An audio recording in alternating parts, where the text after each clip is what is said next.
Detasmen Khusus Densus 88 Anti Teror Polri menangkap 7 tersangka terorisme selama periode libur Natal dan Tahun Baru atau Nataru 2026. Penangkapan ini dilakukan sebagai bagian dari langkah preventif untuk memastikan keamanan nasional di momen rawan peningkatan ancaman teror. Juru bicara Densus 88, AKBP Mayindra Eka Wardana, menjelaskan bahwa ketujuh tersangka tersebut tergabung dalam dua jaringan teror berbeda, yakni Negara Islam Indonesia (NII) dan Ansyaruh Daulah (AD). NII dikenal sebagai gerakan yang bertujuan mendirikan negara Islam di Indonesia, muncul sejak awal kemerdekaan dan telah ditetapkan pemerintah sebagai organisasi terlarang serta dikategorikan sebagai kelompok teroris. Sementara itu, Ansyaruh Daulah merupakan jaringan teror di Indonesia yang berafiliasi dengan ISIS dan aktif menyebarkan propaganda serta seruan aksi teror.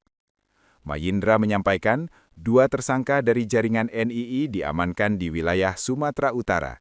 Keduanya langsung ditahan karena diduga memiliki peran penting dalam struktur organisasi NII di wilayah tersebut.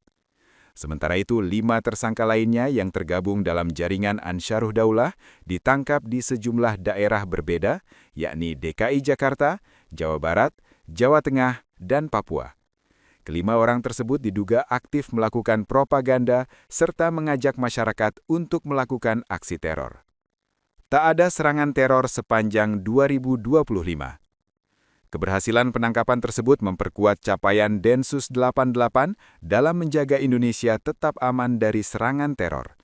Kepala Badan Reserse Kriminal Polri, Komjen Syahrar Diantono, menyampaikan bahwa Indonesia berhasil mempertahankan status Zero Terrorism Attack sejak 2023 hingga sepanjang 2025.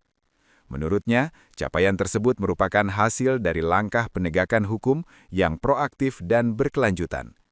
Upaya itu juga didukung oleh penangkapan ratusan tersangka terorisme dalam beberapa tahun terakhir, yakni 147 tersangka pada 2023, 55 tersangka pada 2024, dan 51 tersangka sepanjang 2025.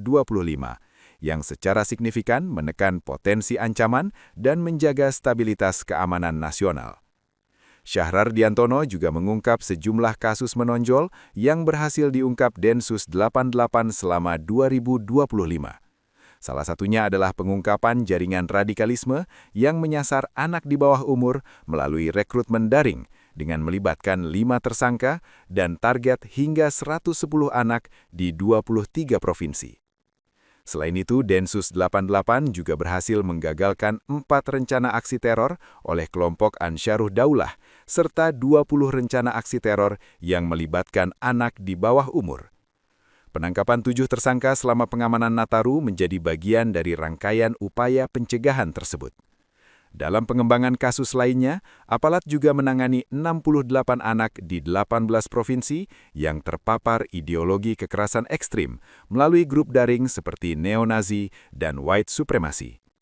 Anak-anak tersebut diketahui telah menguasai berbagai senjata berbahaya dan memiliki rencana aksi yang menyasar lingkungan sekolah serta teman sebaya mereka. Download Tribun X sekarang, menghadirkan lokal menjadi Indonesia.